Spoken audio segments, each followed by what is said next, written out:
Remember the American dream? That powerful idea that if you worked hard, played by the rules, and kept your head down, you could build a better life for yourself and your family?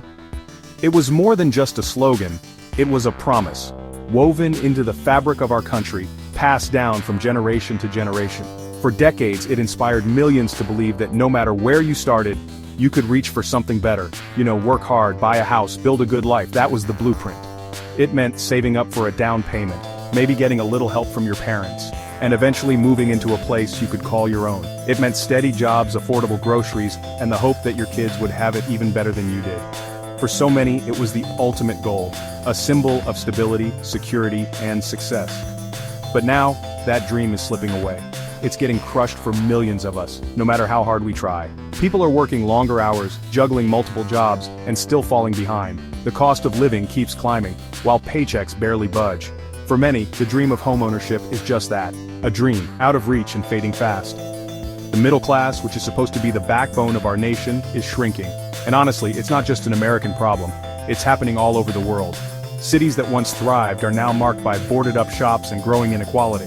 The gap between the haves and have-nots is widening, and the sense of community that once held neighborhoods together is starting to unravel. The rich? Oh, they're doing just fine. Their wealth is exploding, no surprise there. While most people are tightening their belts, the top 1% are buying bigger homes, fancier cars, and celebrating record profits. The stock market soars, luxury real estate booms, and the ultra-wealthy seem untouched by the struggles facing everyone else. But for everyone else, it's a totally different story. Wages are stuck, bills are just skyrocketing, and the middle is being squeezed from both sides. Groceries, rent, healthcare, and education, all the basics, cost more than ever. People are forced to make impossible choices. Pay the electric bill or buy groceries, skip a doctor's visit to cover rent, or take on more debt just to get by. This isn't just about numbers, it's about real people. Parents working multiple jobs and still unable to put food on the table. Families sacrificing time together just to keep the lights on. Kids growing up watching their parents struggle, learning that hard work doesn't always pay off the way it's supposed to. The stress, the exhaustion, the constant worry, it's taking a toll on our health, our relationships, and our sense of hope. Young people giving up on ever owning a home just crushed by debt.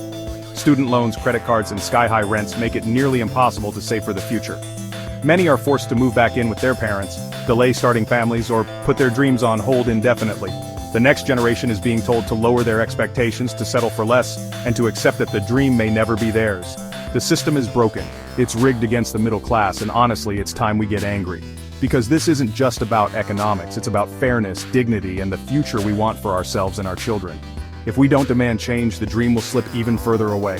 It's time to stand up, speak out, and fight for a future where the dream is possible for everyone, not just the lucky few.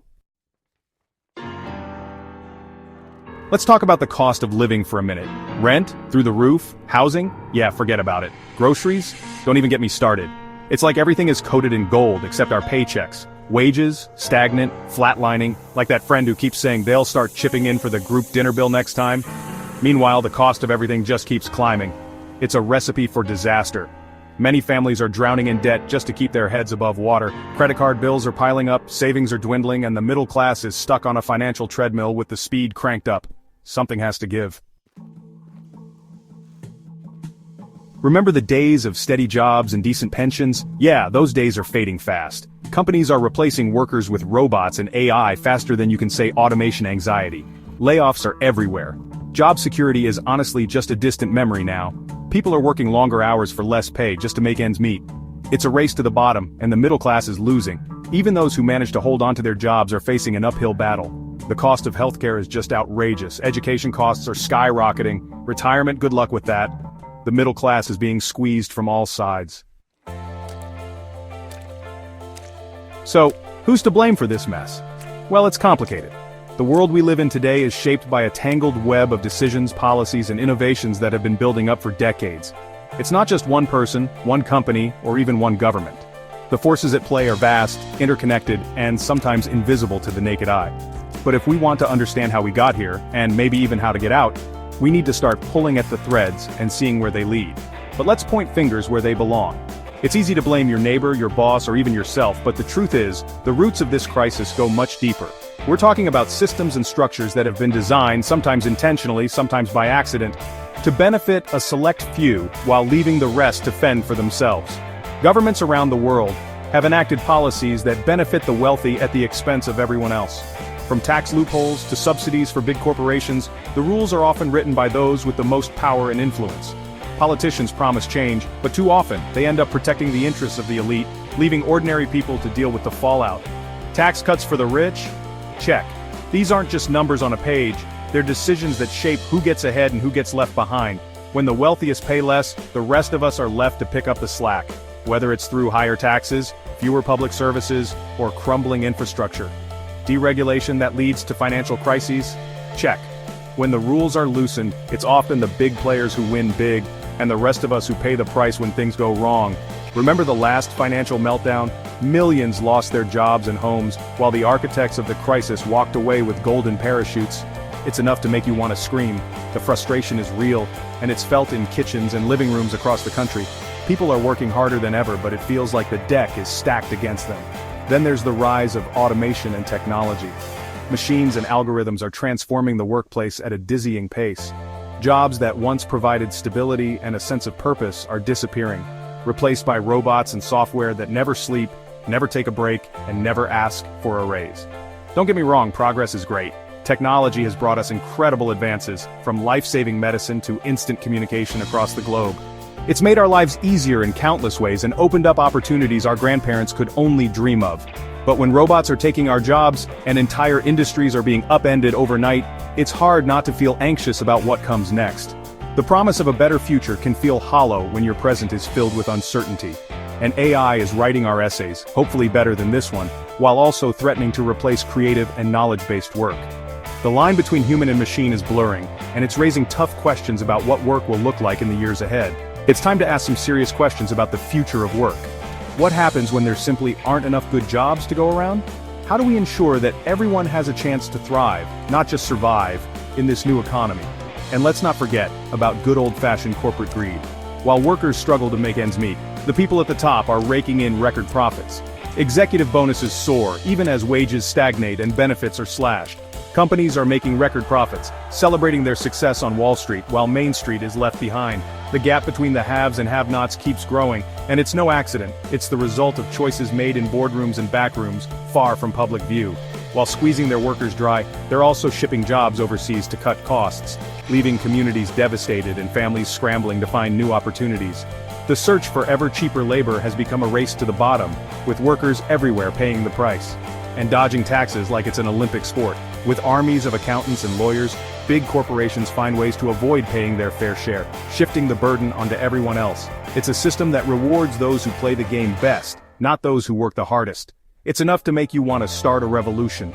The anger and frustration bubbling up in the streets isn't just about one issue, it's about a sense that the system is rigged and that real change is long overdue, or at least join a union. Because when individuals come together, they can push back against these forces, demand fairness, and fight for a future where everyone has a shot, not just the lucky few. This isn't just about statistics, it's about real people. Meet Sarah, a single mom working 2 jobs just to keep a roof over her kids' heads.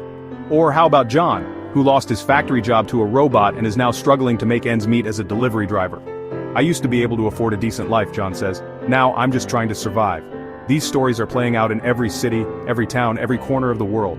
The middle class is crumbling and the human cost is immeasurable. It's easy to feel hopeless when faced with such overwhelming challenges. Every day we see the effects of inequality, economic uncertainty, and a system that often feels rigged against ordinary people. The weight of these problems can make it seem like nothing will ever change, and that our voices are too small to matter. But history has shown us that even in the darkest times, hope can be found, and progress is possible when people come together. But giving up is not an option. Across the country, people are rising up, refusing to accept the status quo. They are finding strength in each other, building communities of support, and daring to imagine a better future. It starts with a single step, a decision to act, to speak out, and to believe that change is within our reach. It's time to fight back. We must channel our frustration and anger into action, using our collective power to demand justice and fairness. Protests, rallies, and grassroots movements have always been the engines of progress, pushing society forward when those in power refuse to listen. Every voice raised, every hand joined, brings us closer to the world we want to see. It's time to demand better from our leaders, and from the corporations that hold so much power. We must hold them accountable for the decisions they make, and the impact those decisions have on our lives. This means showing up, speaking out, and refusing to be ignored. It means insisting on transparency, fairness, and real solutions, not empty promises. We need to invest in education and job training programs that prepare people for the jobs of the future. In a rapidly changing world, everyone deserves the opportunity to learn new skills and adapt to new industries. By supporting lifelong learning, we empower individuals to build better lives for themselves and their families, and we strengthen our communities as a whole. We need to raise the minimum wage and strengthen unions so that workers have a fighting chance. Fair wages and strong worker protections are the foundation of a healthy economy. When workers are respected and compensated fairly, everyone benefits. Unions give workers a voice, helping to ensure safe workplaces, reasonable hours, and the dignity that comes from meaningful work. And we need to close the tax loopholes that allow the wealthy to avoid paying their fair share. Our tax system should work for everyone, not just the privileged few. By making sure that corporations and the ultra-wealthy contribute what they owe, we can fund the public services and infrastructure that benefit all of us: schools, healthcare, transportation, and more. But it's not just about government action. Real change also happens at the local level, in our neighborhoods and communities. When we come together to solve problems, support one another, and build connections, we create a foundation for lasting progress. Every conversation, every act of kindness, every effort to help a neighbor makes a difference. We can also build power from the ground up. Support local businesses that keep our communities vibrant. Join community organizations that advocate for change. Connect with your neighbors to share resources, ideas, and support. When we work together, we are stronger, and our collective action can transform our cities and towns. Together, we can create a more just and equitable society. The path forward won't be easy, and there will be setbacks along the way. But if we stand united, support one another, and refuse to give up, we can build a future where everyone has the opportunity to thrive. The power to create change is in our hands. Let's use it together. The erosion of the middle class is a crisis, but it doesn't have to be our downfall. It's a call to action. Educate yourself. Talk to your friends and family. Vote for leaders who will fight for the middle class. Raise your voice and demand change. Share your story. Share your struggles. Share your hopes for the future. Because when we come together and amplify our voices, we become a force to be reckoned with. The fight for the middle class is a fight for the soul of our nation. Let's do this.